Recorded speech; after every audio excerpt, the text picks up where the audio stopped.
గడిచిన వారంతా కూడా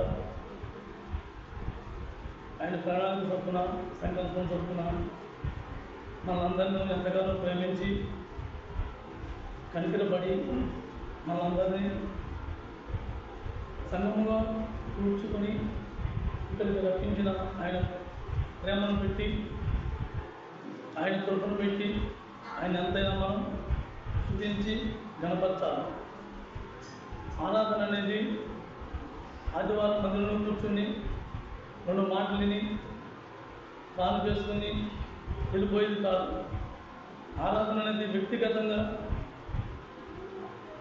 దేవునికి క్రైస్తవుడికి వ్యక్తిగత సంబంధం కలిగి ఉండటమే దేవునికి ఆరాధన. వ్యక్తిగతంగా ఒక భార్యాభర్తలు ఎలాగైతే వారి వారి సంసార బాధ్యతల్లోనూ లోటుపాట్లలోనూ పిల్లల భవిష్యత్తు గురించి ఎలాగైతే సంభాషణ చేసుకుంటూ ఉంటారో అలాగే మనం కూడా మన ఆత్మీయ జీవితం గురించి దేవునితో కలిసి జీవించే యొక్క అనుభవం గురించి దేవుని సంభాషణ మనకు చాలా అవసరం. దేవుడు నీతో నాతో రోజు మాట్లాడుతూ వస్తున్నాడు. ఆ మాట విన్నదాని ప్రకారం మనం జీవించడమే దేవునికి ఆరాధన. విన్నదాని ప్రకారం మనం అనుసరించి ఆ ప్రకారం మన జీవితాన్ని కొనసాగించడమే దేవునికి ఆరాధన. అంతేకాని కానుకలు వేసుకుని 2 పాటలు పాడుకుని 4 మాటలు వెళ్ళిపోయేది కాదు ఆరాధన అనేది. ఎప్పుడూ కూడా దేవునికి మనకు సంభాషణ మనగా ఆయన మనకు భర్త అయి ఉన్నాడు, మనం ఆయనకు భార్యలు అయి ఉన్నాము అనే ఒక గుర్తింపు మనకు ఎప్పుడు మెలుగు కలిగి ఉండాలి. అలాగే దేవుడు మనకు అనేక విషయాల నుంచి మనల్ని తప్పించుకుంటూ కాపాడుకుంటూ ఆయన ప్రణాళిక ఏమైతే మన పట్ల ఉందో దాన్ని నెరవేర్చుకుంటూ మన ముందుకు సాగిస్తున్న తండ్రికి మనం ఎంతైనా కృతజ్ఞత కలిగి ఉండాలి. మన ప్రాణభయం నుంచి అలాగే మనం ఈ లోకంలో జీవించే జీవితాన్ని నుంచి మనం చాలా వరకు ఆయన వేరు చేసుకుంటూ ఇంట్లో ఉన్న లోకంలో మనం కలిసి జీవించే జీవితాల నుంచి మనం విడిపించుకుంటూ ఆయన ముందుకు మనం నడిపించుకుంటూ వచ్చిన ఆ పరలోక తండ్రికి మనం ఎంతైనా కృతజ్ఞత కలిగి ఉండాలి. దేవుడు నన్ను ఈరోజు మనం నమ్ముకున్నాక లేకపోతే దేవుడు నమ్ముకున్నామని మనం మందిరానికి వచ్చాక ఆయన మనల్ని గుర్తించాల. మనం తల్లి గర్భంలో పిండంగా ఉన్నప్పుడే ఆయన కళ్ళు నిన్ను నన్ను చూశాయి. అప్పుడే ఆయన నిన్ను నన్ను గుర్తించాడు. ఇవాళ మన మందిరంలోకి వచ్చి బాప్టిజం తీసుకుని బైబిల్ పుస్తకం చదువుకున్నంత మాత్రం మనల్ని ఆయన గుర్తించాలి. కొన్ని యుగాల క్రితం మనం గుర్తించాడు ఆయన. తర్వాత మన తల్లి గర్భంలో పిండంగా ఉన్నప్పుడే ఆయన కళ్ళు మనం చూసింది. అందును బట్టి దేవుడిని మనం ఎప్పుడు కూడా కనపరుస్తున్నాం. ఎందుకంటే ఆయన చూపు మనమే పడి ఉండకపోతే తల్లి గర్భంలోనే మాయమైపోయిన పిండాలు అనేక మంది ఉన్నాయి. కానీ ఇంకా మనం సజీవులుగా బయటకు వచ్చి ఈ లోకంలో అనేక మంది తెలుసుకుంటూ వాటిని గ్రహిస్తూ అలాగే ఏది మనకు ఇష్టం కాదో వాటిని మనం విడిచిపెట్టుకుంటూ దేవుని వైపు తిరుగుతూ మన ఆత్మీయ జీవితాన్ని కాపాడుకోవడానికి ఆయన చేసిన గొప్ప కార్యాలను పెట్టి ఆయన చేసిన గొప్ప మేలుని పెట్టి మనం నడిపించే ఆ నడకను పెట్టి ఆయన ఎంతైనా మనం స్తుతించి కనపరచాలి. ఈరోజు ఆ భాగ్యం అనేకులకు లేదు. ఎందుకంటే లోకంలో అనేక మంది ఉన్నారు, కానీ దేవుని గురించి తెలుసుకున్నామని కానీ ఆ దేవుని మాటని ఆ ప్రకారం జీవించాలని కానీ దేవుని కోసం మనం జీవించాలని కానీ అసలు యేసుక్రీస్తు ప్రభు ఈ భూమి మీదకి ఎందుకు వచ్చాడో నేను చేసిన పాపం గురించి అంటున్నారు. అసలు నేను చేసిన పాపం అంటూ ఆయన దగ్గర ఒప్పుకుంటే నన్ను క్షమించాడని అలాంటి గ్రహింపు లేని వాళ్ళు అనేక మంది ఉన్నారు. కానీ మనం ఆయన ఏర్పరచుకున్నారు. అందుకే ఆ పిండంలోనే నిన్ను నన్ను గుర్తించి చూసి మన పేరును ఆయన జ్ఞాపకం ఉంచుకున్నాను. ఇవాళ సజీవులుగా వచ్చి మన మందిరంలో సంఘముగా కూడి ఆయన స్తుతించి కనపరిచే భాగ్యాన్ని నీకు నాకు ఇచ్చాడు. అందుని బట్టి ఆయన్ని మనం అంతైనా కృతజ్ఞత కలిగి స్తుతించి ఆరాధించాలి, కనపరచాలి. ఆరాధన అనేది మాటలతో కాదు, పాటలు పాడుకున్నంత మాత్రం వాక్యం చెప్పుకున్నంత మాత్రం కాదు. మన జీవితంలో ఆరాధన అనేది అతి ముఖ్యమైనది. మన జీవితంలో ఎప్పుడు కూడా దాన్ని ఎప్పుడు మనం మర్చిపోకూడదు. ఏ సందర్భంలో అనేక సందర్భాల్లో మనం పడిపోతే సిద్ధంగా ఉంటాం. కానీ ఎప్పుడైతే ఒక గ్రహింపు మనకు దేవుడు తెలియపరిచాడో ఆ ప్రకారంగా ఇది నాకు తగదు, ఇది నేను చేయకూడదు, ఇది నేను చేస్తే నా ప్రభుకు అవమానం అని ఒక తలంపు మనలో కలిగినప్పుడు ఎప్పుడైతే దాన్ని విడిచిపెట్టుకుని ప్రభా అజ్ఞానంగా నేను అటు వెళ్ళాను, అయినా నువ్వు క్షమించు, దాని నుంచి నన్ను విడిపించావు దేవా అని ముందుగానే మనం సిద్ధపడుతూ దేవునికి మహిమకరంగా జీవించడానికి మనం అంగీకరించబడాలి. అప్పుడు దేవుడు ఆయన నేతలు మనం చూసిన దానికి, ఆయన పేరు పెట్టి మనం పిలుచుకున్న దానికి, మన పేరుని ఆయన జ్ఞాపకం ఉంచుకున్న దానికి, దానికి ఒక ప్రణాళిక దేవుడు చేసుకున్న దానికి కొనసాగుతూ మనం ముందుకు నడిపిస్తూ ఉంటాడు. మనం ఆ గ్రహింపు లేనప్పుడు, ఆ గ్రహింపు మనలో లేనప్పుడు ఎన్ని రోజులు మనం మందిరానికి వచ్చినా, ఎన్ని మీటింగ్లు మనం అటెండ్ అయినా, ఎన్నిసార్లు మనం ప్రార్థనలు చేసినా, ఎన్నిసార్లు బైబిల్ చదువుకున్నా దానివల్ల ఉపకారం లేదు. బైబిల్ మామూలు చదువుకున్నా, నోట్స్ చదువుకున్నా ఓకే, కానీ దాంట్లో గ్రహింపు ఓ దేవా ఈ కష్టంలో నన్ను ఈ వాక్యం నన్ను ఆదరించింది, ఈ బాధలో ఈ వాక్యం నన్ను చేరదీసింది, ఈ దుఃఖంలో ఉన్నప్పుడు ఈ వాక్యం నన్ను బలపరిచింది అని ఒక గ్రహింపు మనం రావడానికి ఆ వాక్యం మనకు చాలా అవసరం. ఆ ప్రకారంగా మనం దాన్ని చదువుకోవాలి, చూసుకోవాలి. 139వ కీర్తన పేజీ నెంబర్ 525.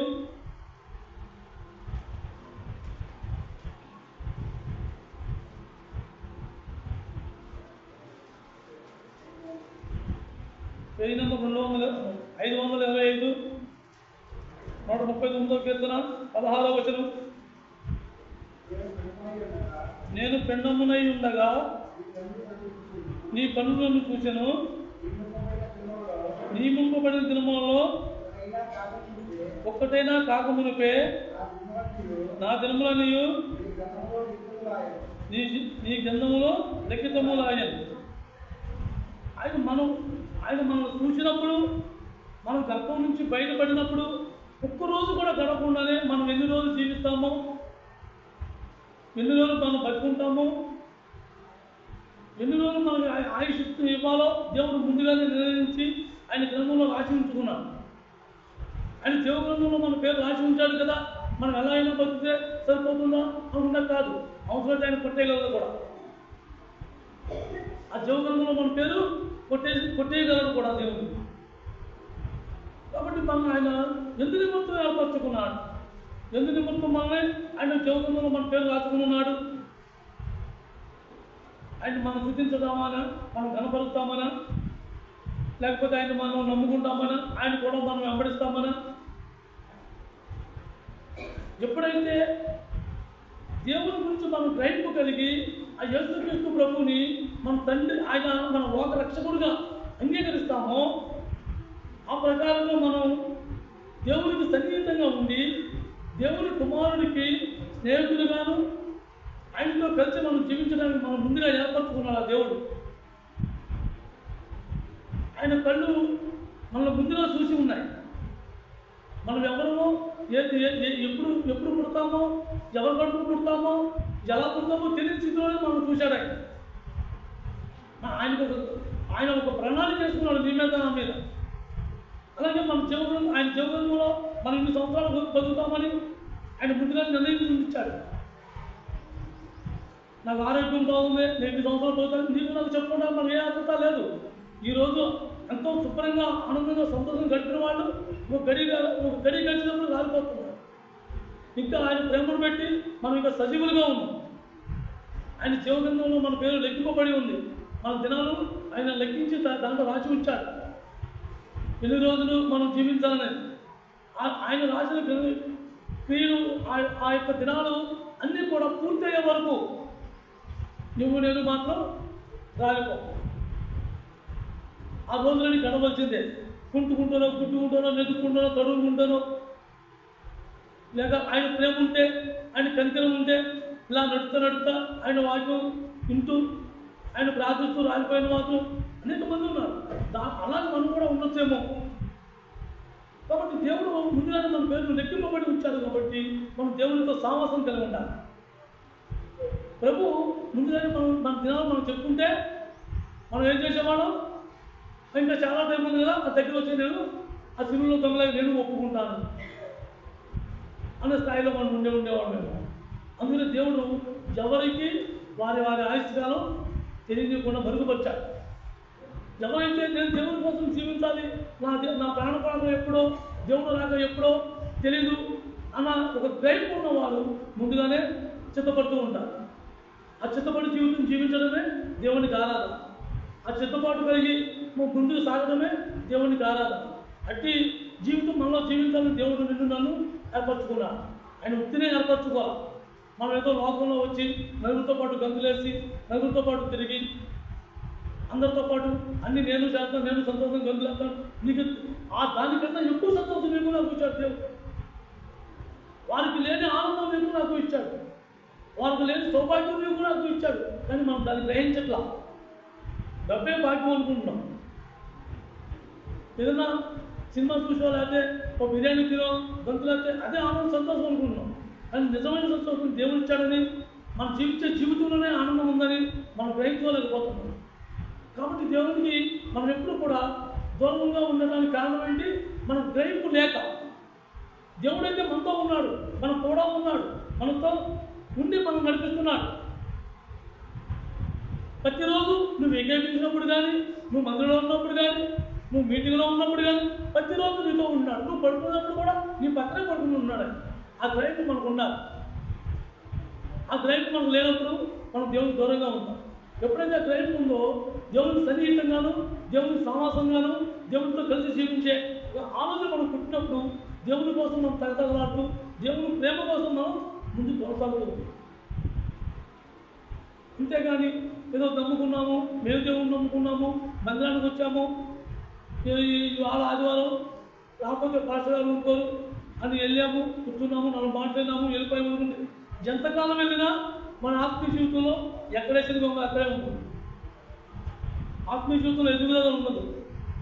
మనం దేని గురించి పాకులాడుతున్నామో దాని గురించి మనం గ్రహించుకునేదంటే, నా ప్రభు కోసం ఎంత టైం జీవిస్తున్నాను, నా ప్రభు కోసం నేను ఎంత టైం ఇస్తున్నాను. నాకు దేవుడు 24 గంటల్లో 8 గంటలు నాకు నిద్ర కావాలి, ఉన్న 16 గంటలో నేను హాయిగా పడుకుని భోజనం చేయాలి, సంతోషంగా పనులు చేసుకోవాలి, కొత్త నేను కష్టపడాలి. ఈ ఆలోచనతో మనం సరిపోతుంది. కానీ నా సమయం దేవునికి అసలు ఎంత సమయం ఇస్తున్నాను, దేవుడితో నాకు ఎంత సమయం నేను గడుపుతున్నాను అన్న ఆలోచన మనకు బాగా అవసరం. ఆయన ముందుగానే మన దినాలు ఎక్కువ చేసి ఇచ్చాడు. ఎన్ని రోజులు మనకు తెలియదు, కానీ ఆయనకు అన్నీ తెలుసు. చిత్తపాటు లేని జీవితం మనం జీవించిన తర్వాత నేను దేవుడిని నమ్ముకున్నాను, నేను ఎంతో మంచి పనులు చేశాను, ఎన్నో పుణ్యకార్యాలు చేశాను, అందరికీ లాభసాటిగా ఉన్నాను అనుకుంటే కాదు. ఎందుకంటే మనం చేసే కార్యాలు వేరు, దేవుడికి నచ్చే కార్యాలు వేరు.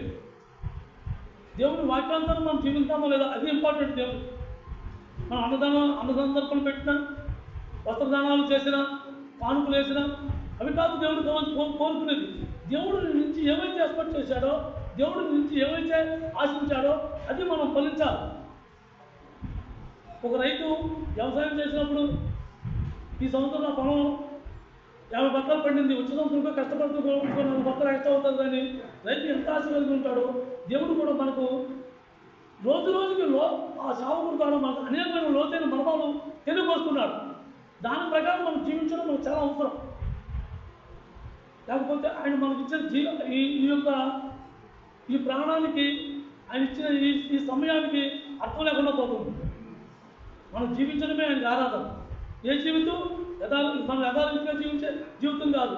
క్రైస్తవ జీవితంలో ప్రభుకి నమ్మకమైన జీవితం జీవించడం, ప్రభుకి విష్ణుడుగా జీవించడం, ఆ పరలోక తండ్రికి సన్నిహితంగా జీవించడం. అలాంటి జీవితం దేవుని కోరుకున్నాడు. కానీ మన ఇష్టాంతరంగా మనం జీవించి ఆదివారం మందిరానికి వచ్చి కాలు చేసుకుని 2 పాటలు పాడుకునేది కాదు ఆరాధన అనేది. ఆరాధన అనేది ప్రేమతో కూడింది. నువ్వు యథార్థంగా జీవిస్తున్నావా, వేషధారణగా జీవిస్తున్నావా, నమ్మకంగా జీవిస్తున్నావా, నమ్మకం కోల్పోయి జీవిస్తున్నావా, దేవుడు దీన్ని గుర్తిస్తున్నాడే. కానీ నువ్వు ఇచ్చే కానుకలు, లేకపోతే నువ్వు పెట్టే భోజనాలు, ఇవేమి నువ్వు చేసే సహాయం, ఇవి కోరుకుంటా దేవుడు. నీ జీవితం, నా జీవితం దేవుడికి ఎప్పుడు కూడా అర్పణగా ఉండాలి. యెషయా గ్రంథం 51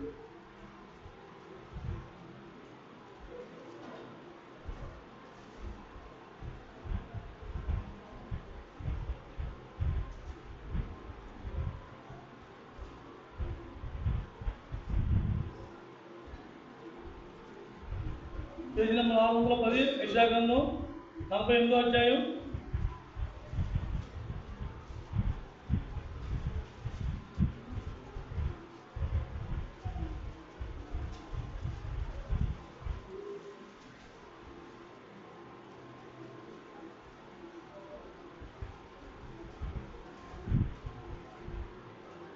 అధ్యాయం 17వ వచనం. నీ విమోచకుడును ఇశ్రాయేలు పరిశుద్ధ దేవుడు అయిన యెహోవా యాగ సెలవిస్తున్నాడు. నీకు ప్రయోజనం కలిగినట్లు నీ దేవుడైన యెహోవానైన నేను నీకు ఉపదేశము చేయుదును. నీవు అనుభవించిన త్రోవ మేము నడిపించగలం. ఎప్పుడైతే మనం దేవుని చిత్తానుసారంగా దేవుడి మీద ఆధారపడి, దేవుడు నాకు ఈ ఆయుష్కాలం ఇచ్చాడు, ఈ మిగిలిన ఆయుష్కాలం ఇంతవరకు నాకు తెలియక నా ఇష్టానుసారంగా నేను జీవించాను, ఇక మీద నా ప్రభు కోసం నేను జీవించాలి, నా ప్రభు ఆజ్ఞను నేను అనుసరించాలి అని మనం తీర్మానించుకున్నప్పుడు మనం పడిపోతా సిద్ధంగా ఉంటాం. కానీ ప్రభు నాకు చేత కావట్లేదు, తండ్రి నీ ఆత్మతో నన్ను నింపు, నువ్వు నాకు తెలియపరచు, నీ ఉపదేశం ప్రకారం నేను నడవడానికి నాకు త్రోవ చూపించు, ఆ త్రోవ ప్రకారం నన్ను నడిపించు అని దేవుడి దగ్గర మనం గోజాడినప్పుడు ఆయనే నడిపిస్తాడు. ఆయన త్రోవలో నువ్వు నేను నడవాలంటే మనం నడవలేం. మనం ఈ లోకానికి బానిసలం అయిపోయి ఉన్నప్పుడు, ఈ లోకంలో మనం ఈ లోకానికి కట్టబడి ఉన్నప్పుడు, ఈ లోకంలో మనం బంధింపబడి ఉన్నప్పుడు ఆయన కుమారుడైన యేసుక్రీస్తు ప్రభు క్రయం చెల్లించి నిన్ను నన్ను విడిపించాడు. ఆ విడిపించిన దేవుని ప్రకారంగా దాని ప్రకారంగా ఆయన మన విమోచకుడై ఉన్నాడు. కాబట్టి మనం ఆయన ఏ మార్గాన్ని నడిపిస్తాడో ఆ మార్గాన్ని నడవడానికి మనం ఇష్టపడి ఉండాలి. ఆ మార్గాన్ని మనం నడవడానికి ఇష్టపడి లేకపోతే మన ఇష్టంగా మనం నడితే మన మూడు పళ్ళు రాలిపోతాయి, మనకు అనేకమైన దెబ్బలు తగులుతాయి, వచ్చే నష్టాన్ని, కష్టాన్ని, ఇబ్బందిని, ఇరుకుల్ని అనేకమంది మనం చవిచూడవలసి వస్తుంది. అదే ఆయన నడిపించే మార్గం అనుకో, ముందులో మనకు ఈ లోకానుసారంగా ముందులో మనకు కొంచెం బాధ అనిపించవచ్చు, కొంచెం నష్టం అనిపించవచ్చు, కష్టం అనిపించవచ్చు. కానీ దాన్ని అలవాటు పడి రుచి చూసిన తర్వాత ఈ లోకాన్ని నీకు నువ్వే అసహించుకుంటాం. ఈ లోకాన్ని మనమే అసహించుకుంటాం. ఈ లోకంలో ఏముంది అంటే అపవాది స్థానం ఉండే తప్ప దేవుడి స్థానం ఇక్కడ మనం నిలబెట్టడానికి, దేవుడు ఇక్కడ నిలబెట్టడానికి, ఆయన ఇక్కడ రాజ్యం ఏర్పరచడానికి నన్ను నియమించుకున్నా. నన్ను నియమించుకున్న దేవుడికి మనం ఎలా జీవించాలి? ఆయన మనం విమోచించాడు. ఆయన త్రోవను మనం అంగీకరించాలి. ఆయన త్రోవను మనం అంగీకరించినప్పుడు ఆ ప్రకారం నడిపిస్తాడు. అప్పుడు మనం అపవాది మీద జయాన్ని పొందుతాం. నన్ను అక్కడ నిలబెట్టి దేవుడు తన విజయాన్ని, ఘన విజయాన్ని నీకు నాకు ఇవ్వడానికి సిద్ధంగా ఉన్నాడు. అలాంటి దేవుడిని మనం నిర్లక్ష్యపరిచి మన ఇష్టాంతాన్ని మనం జీవించడానికి మనం ఎప్పుడూ కూడా అంగీకరించామా? మనం ఆ త్రోవలో నడవడానికి మనం ఇష్టపడ్డామా? మనం అణిగిపోతాం, దెబ్బతింటాం, ఇరుకులు పడతాం. అందుకనే దేవుడు ముందుగానే మనకు అన్నీ కూడా సిద్ధపరుస్తున్నాడు. ముందుగానే మనకు మెలకుతో ఆయన మనకు నేర్పిస్తున్నాడు. ఆ ప్రకారం మనం జీవించాలని ఆయన ఇష్టపడుతున్నాడు. మనం ఎలాంటి జీవితం జీవిస్తే ఆయనకి ఇష్టంగా ఉంటుంది అన్నది మనమే చూసుకోవాలి, మనమే దాన్ని నిర్ణయించుకోవాలి. ఏదో ఆదివారం మందిరానికి వచ్చాను, పానుకేసుకున్నాను, పాటలు పాడుకున్నాను, వాక్యం విన్నాను, వెళ్ళిపోయాను కాదు. మన పనులు మానుకుని మనం ఇంట్లో కూర్చోవసరం. మనం ఏ పని చేసుకున్నా సరే మన పని చేసే విధానం, మన పని చేసుకునేటప్పుడు మన సంభాషణ, మన ఆలోచన దేవునిపై ఉండాలి. మన సంభాషణ దేవునితో సంభాషణ జరుగుతూ ఉండాలి. ఆయనతో మాట్లాడుకుంటూ ఉండాలి. ఆయన ఏం చెప్తున్నాడో అది వింటూ ఉండాలి. ఆ ప్రకారం మనం నడుపుతూ మొదలు పెడితే అప్పుడు ఆయన మార్గంలో నన్ను నడిపిస్తాడు. మనం ఎక్కడికైనా వెళ్దాం అనుకున్నప్పుడు అది మంచి మార్గం తెలిసినా కూడా చాలామంది ఇష్టం ఉండదు, రానప్పుడు మనం బాగుంటుందా లాక్కెళ్ళగలమా? లాక్కెళ్ళాలి. వాళ్ళు ఇష్టపడి అంగీకరించి వస్తేనే మనం వాళ్ళని దారి చూపిస్తాం. అలాగే ప్రభు కూడా మనం ఇష్టపడి ఆయన లోపడితే ఆయన మార్గంలో నిన్ను నడుపుతాడు. మన ఇష్టాంతాలుగా నేను లోకంలో గంతులేస్తాను, అడుగంతు చేసి ఇటుగంతు వేసి ఆధారం వచ్చి మందిరంలో కూర్చుంటానంటే దేవుడు అంగీకరించదు. ఆయన మార్గాన్ని ఆయనకి ఎప్పుడు కూడా ప్రభావం తెలియపరచు, నాకు నేర్పించు, నాకు చూపించు అని మనం అడుగుతూ ఉంటే ఆయన మనం నేర్పిస్తాకి, మనం చూపిస్తాకి, మనం నడిపిస్తాకి తండ్రిలాగా ఆయన ఎప్పుడు మనతో కూడా ఉన్నా. మనం ఏం చేసినా మన ఆలోచన మనకు ఆలోచన రాకముందే ఆయనకి మైండ్లో మనం ఉంటాం. మనం నోటి నుంచి మాట రాకముందే ఆయన మనం పలికే మాట ఆయన గ్రహిస్తారు. మనం నుంచున్నా, కూర్చున్నా, మనం నడిచినా, ఏం చేసినా సరే ప్రభుకి స్పష్టంగా గ్రహించుకుంటారు. మనం గ్రహించుకోలేం, కానీ ప్రభుకి మనం ఏం చేస్తామో ఆయనకు తెలుసు. మనం ఎలాంటి పాపంలో జీవించామో, ఎలాంటి పాపంలో మనం బతికామో, ఎలాంటి స్థితి నుంచి మనల్ని దేవుడు ఈ స్థాయికి తీసుకొచ్చాడో మనందరికీ తెలుసు. మనలో ఏ మంచితనం లేనప్పుడు మనం ప్రేమించాడు దేవుడు. మనం ఎవరికి ఏ సహాయం చేయనప్పుడు దేవుడు మనం ప్రేమించాడు. ఎవరికి మనం ఏ ప్రేమ చూపించలేనప్పుడు దేవుడు మనం ప్రేమించాడు. అలాంటి దేవుడు నీతో నాతో ఉన్నాడు. మన మార్గాలను చూపిస్తూ ఉన్నాడు, మనం నడిపిస్తూ ఉంటున్నాడు. 18వ చూడండి.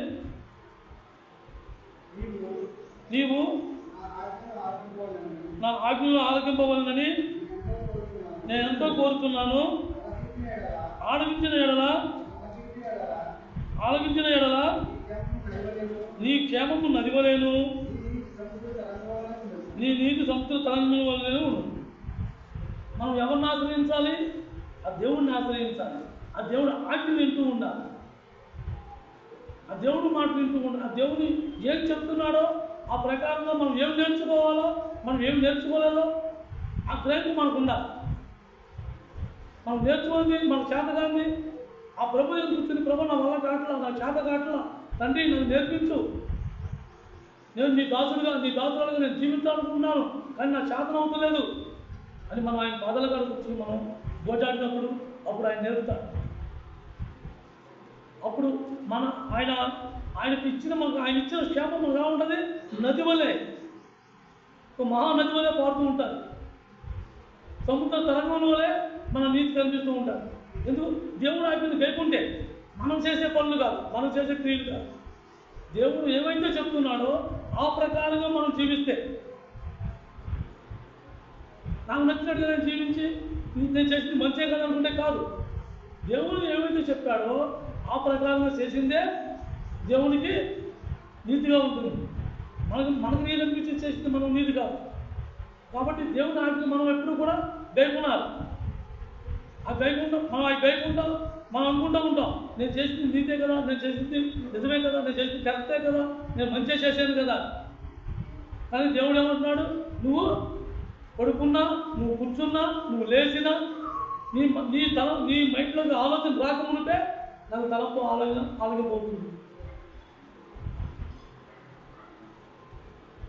దేవుడు నన్ను ముందుగా ఆయన సిద్ధపరచుకున్నాడు. ఆయన నియమించిన మానవ కోసం ఈ బొమ్మను ఆయన నియమించినప్పుడు ఈ లోన అంతా యంత్రాలు ఎలా ఉన్నాయో, ఈ అవయవాలు ఎలా ఉన్నాయో, ఇవి ఎప్పుడు ఎలా పనిచేస్తాయో ఆయన తెలియదా? ఆయనకన్నీ తెలుసు. ఆయనకు ముందుగానే తెలుసుండి ఆ యంత్రాలు తయారు చేసిన మనకు మెకానిక్ అయి ఉన్నాడు. మన లోన అవయవాలు చెడిపోనియో మంచిగా ఉన్నాయో కూడా తెలుసు. 139వ కీర్తన ఒకసారి తీయండి.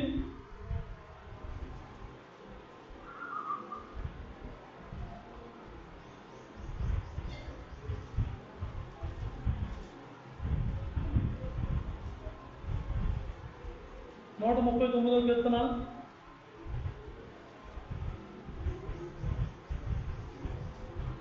1-2 వచనాలు. యెహోవా,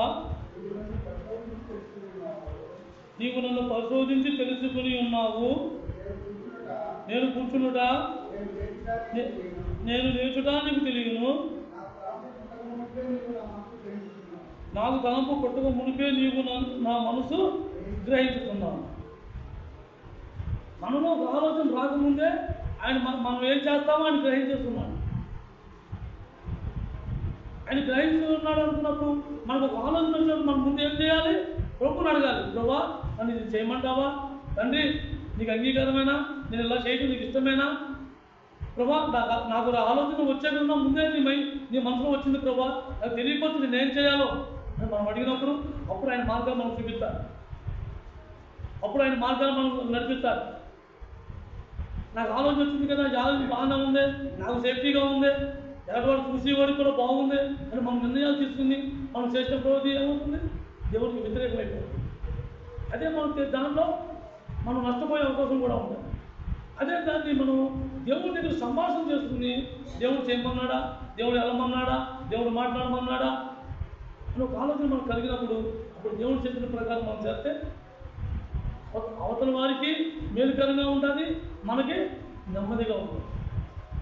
దేవుని ఆజ్ఞ అనుకోకుండా మన ఇష్టాంతరంగా మనం జీవిస్తే, దేవుడికి వ్యతిరేకమైన పనులు చేస్తే అది ఎలా ఉంటుంది, ఇరువురికి బాధగా ఉంటుంది. కాబట్టి దేవుడు మనకి ఏది నేర్పుతున్నాడో దాన్ని గ్రహించుకోవాలి.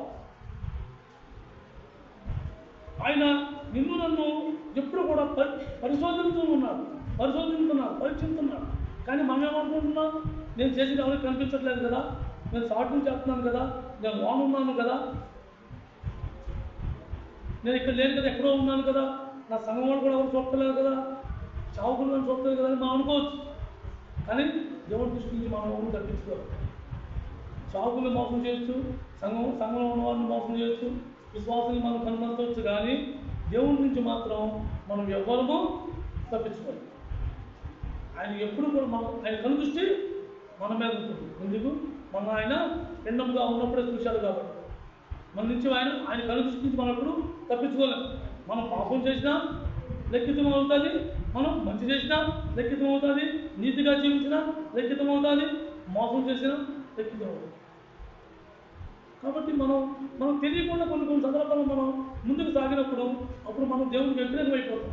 కానీ మనకు ఏదైనా మనకు మంచి అయినప్పటికీ, మనం చేసే ఆలోచన కానీ మనకు వచ్చిన ఆలోచన మంచిది అయినప్పటికీ కానీ, ప్రభా నన్ను చేయమంటావా అని మనం దేవుడి దగ్గర సంభాషణ, దేవుడితో మన ఆలోచన దేవుడి ముందు పెట్టి మనం ఏం చేయమంటావు ప్రభా, నా ఆలోచన ఎలా ఉంది అని మనం సంభాషించుకున్నప్పుడు దేవుడు మనకు చక్కటి ఆలోచిస్తాడు.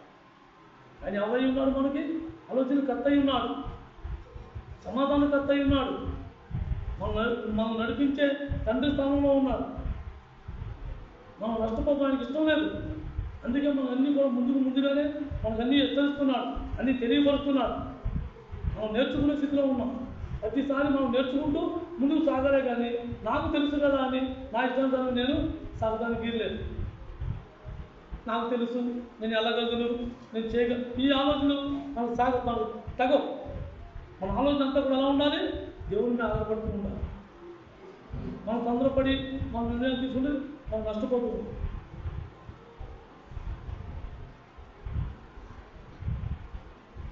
అలాగే నాలుగో విషయం చూడండి. యెహోవా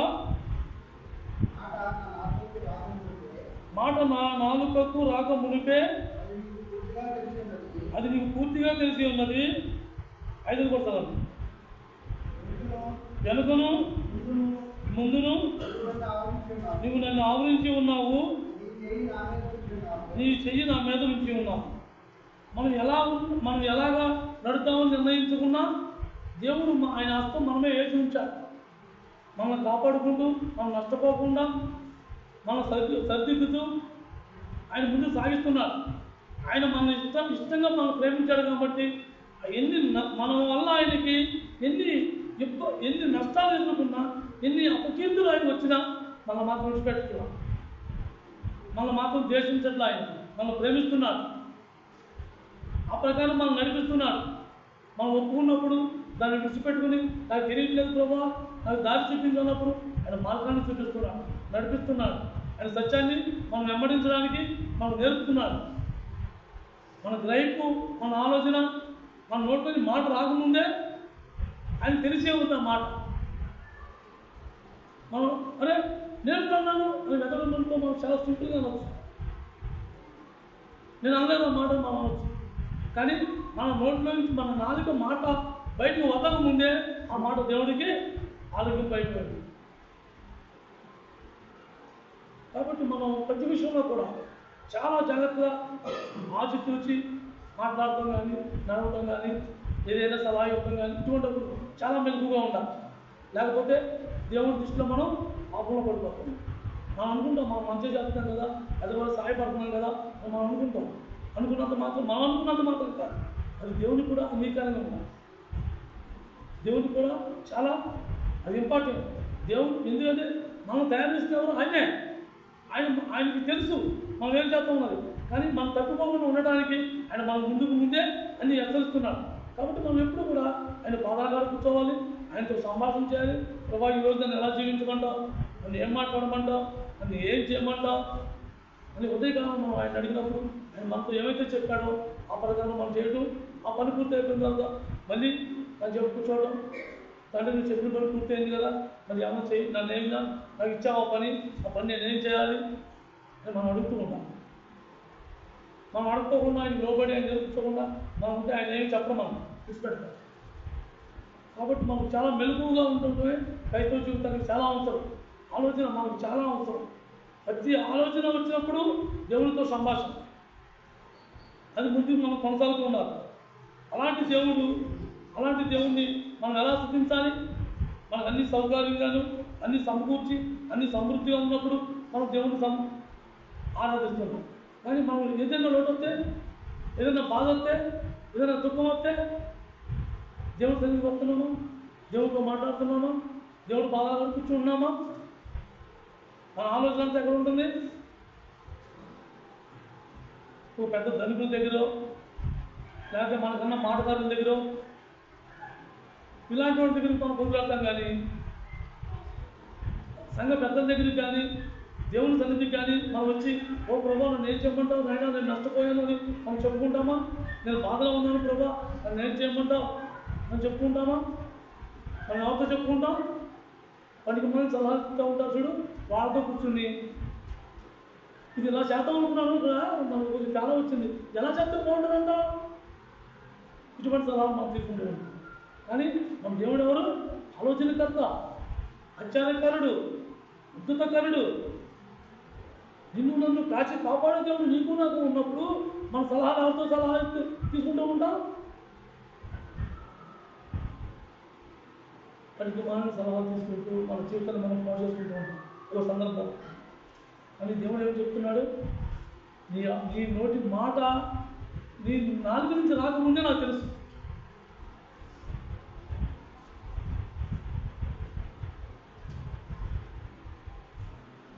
యోహాను సువార్త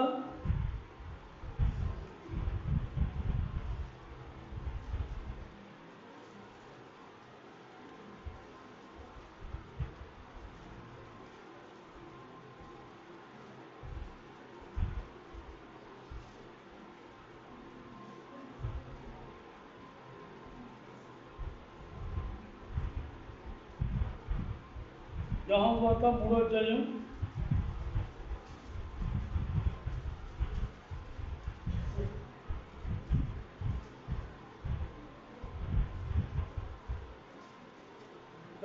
3వ అధ్యాయం పేజీ నెంబర్ 82 16వ వచనం. దేవుడు తన అద్వితీయ కుమారునిగా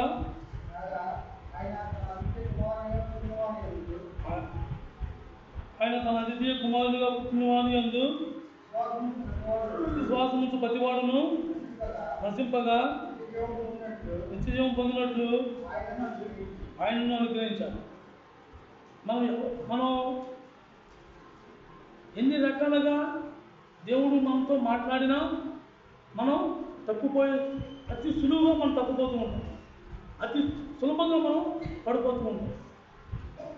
ఎప్పుడు కూడా ఈ మాట నాకు దేవుడు పలికించాడు, నేను దీని నుంచి తప్పుకోవాలంటే నా దేవుడి దగ్గర కూర్చోవాలి, నా దేవుడితో నేను సంభాషించాలి, నా దేవుడితో నేను మాట్లాడుకోవాలి, నా దేవుడి దగ్గర నేను సలహా తీసుకోవాలి అనే ఒక విశ్వాసం. ఆ విశ్వాసం మనకు లేనప్పుడు మన సొంత నిర్ణయాల వల్ల మనం నశించిపోతామే కానీ నిత్య జీవాన్ని మాత్రం మనం పొందలేము. నిత్య జీవాన్ని పొందాలంటే మనం ఎప్పుడు కూడా యేసుక్రీస్తు ప్రభువుని తెలుసుకుని ఆయన మీద విశ్వాసం ఉంచి ఆ ప్రకారంగా మనం జీవించడానికి ఇష్టపడటమే మన క్రైస్తవ జీవితానికి అది ఆరాధన ఉంటుంది. దేవుడికి యేసుక్రీస్తు ప్రభు ఎలా అర్పణ అయ్యాడు? దేవుని మాట ప్రతిదానికి ఆయన లోబడ్డాడు, ప్రతిదానికి ఆయన తల ఉంచాడు, ప్రతిదానికి ఆయన ఇష్టపడ్డాడు. తండ్రి ఏమైతే చెప్పాడో ఆ ప్రకారంగా చేశాడే కానీ ఒక్కటి కూడా తన సొంత ఆలోచనతో కానీ సొంత నిర్ణయాలతో కానీ యేసుక్రీస్తు ప్రభు ఎప్పుడు ఎక్కడా చేయలే. ప్రతి విషయంలోనూ తన తండ్రికి లోబడ్డాడు. తన తండ్రి చెప్పిన మాటకు లోబడ్డాడు. ఆ మాటకు లోబడిన వల్ల తండ్రి ఏవైతే నడిపించాడో అలా నడిచిన వల్ల దేవుడికి ఆయనగా అర్పణైపోయాడు. ఆయన నైవేద్యం ఇష్టంగా దేవుడు అంగీకరించాడు. యేసుక్రీస్తు ప్రభువే ఈ భూమి మీద ఆయనకి అర్పణ ఇచ్చింది. నిజమైన ఆత్మతో సత్యంతో ఆయనకి అర్పణ పెట్టింది యేసుక్రీస్తు ప్రభు కూడా. ఆయన ఎలా అర్పించగలిగాడు? తను అర్పించుకున్నాడు. తన సొంత ఇష్టాన్ని సొంత నిర్ణయాన్ని ఎప్పుడు తీసుకోవాలి. 17వ వచనం చూడండి. లోకము తన కుమారుని ద్వారా రక్షణ పొందుడికే గాని లోకము తీర్పు తీర్చుటకు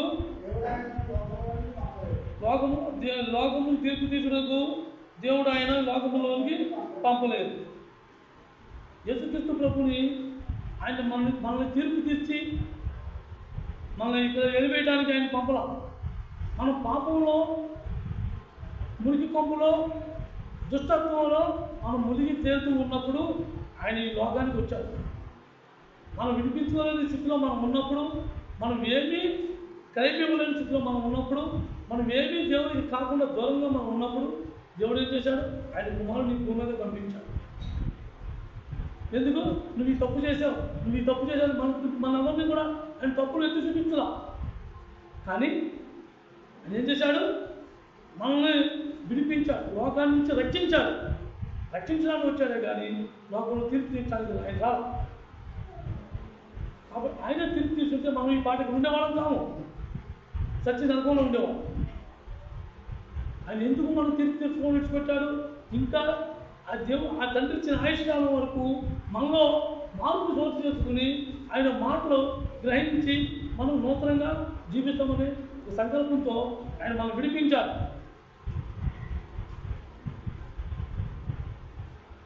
ఆ యజమానుడు ఈ సంవత్సరం కూడా ఉంచు, నేను ఎరువేస్తానని ఎలాగైతే ఉంచమన్నాడో అలాగే యేసుక్రీస్తు ప్రభు కూడా మనం నరికి పారేయలా, తీసి పారేయలా.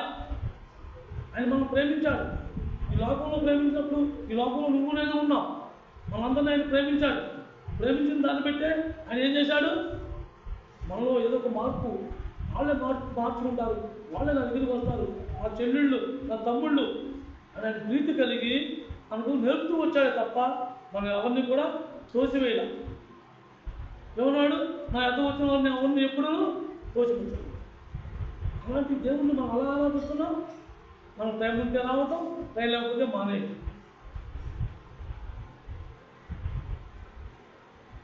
కొన్ని మానేసిన రోజులైనా వచ్చి ఆ పెట్రోల్ దగ్గర కూర్చొని అన్న ఇవాళ నేను చాటుకెళ్ళను, నా మనసు బాగాలేదు, కొన్ని మాటలు చెప్పు అని ఎవరితో మనం సంభాషణ చేసుకుంటాము. లేదు, ఇలాగా అక్కడ మనం ఏదో ఉత్తరించిన గౌరవం ఉంటాయి కదా, అవి చెప్పుకోవడానికి సరిపోతుంది టైం. కానీ దేవుడు నాతో మాట్లాడాలి, వాళ్ళని దేవుడు దూరంగా ఉన్నాను, లోకంలో తిరిగాను, అయ్యో నా ప్రభు మాటలు ఎన్ని మిస్ అయిపోయాను అని ఆ యొక్క చావుకు మీద వచ్చి మాట మనం నేర్చుకుంటానికి మనకు అవకాశం ఉండి కూడా మనం రావు. ఎందుకు? ఏమో చెప్తారేమో, వాళ్ళు చెప్తారు, వాళ్ళు మనం ప్రేమిస్తారు, మనం నేర్పుతారు, మనం నచ్చ చెప్తారు.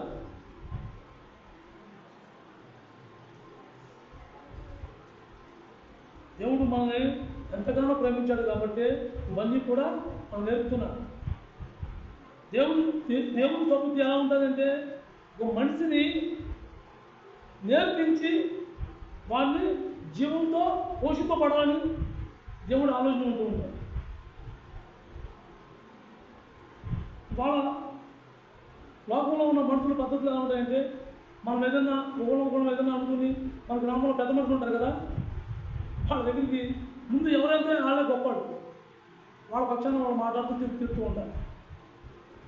ఇందుకే ఇక్కడ ఏం జరిగిందో ఆయన చూడ్డు, వీళ్ళ సంభాషణ ఏం జరిగిందో ఆయన విండు.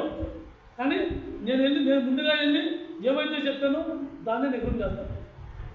మానవుడికి దేవుడికి వెళ్ళి తేడా అమ్మా. దేవుడు ఆయన యేసు ప్రభు ఏం చేశాడు? మనకు నేర్పించడానికి, మనం రక్షించడానికి ఆయన ప్రేమ చెందించాడు. అలాగే ఆయన జీవించి నీకు నాకు మార్గాన్ని సిద్ధపరిచాడు. అలాంటి దేవుణ్ణి మనం ఆరాధిస్తాము. అలాంటి దేవుడితో మనం కలిసి జీవించాలని మనం ఇష్టపడాలి. ఆయన మనం రక్షించడానికి లోకానికి వచ్చాడుగా, మనం తీర్పు తీర్చడానికి లోకానికి రాలా.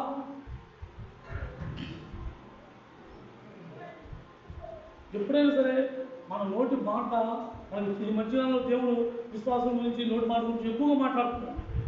మన నోటి మాట, మన నోరు జారి ముందే మనం జాగ్రత్త పడాలి. జారిన తర్వాత సారీ చెప్పినా ఒకటే, తప్పు అయిపోయిందని చేతులకు దండం పెట్టినా ఒకటే.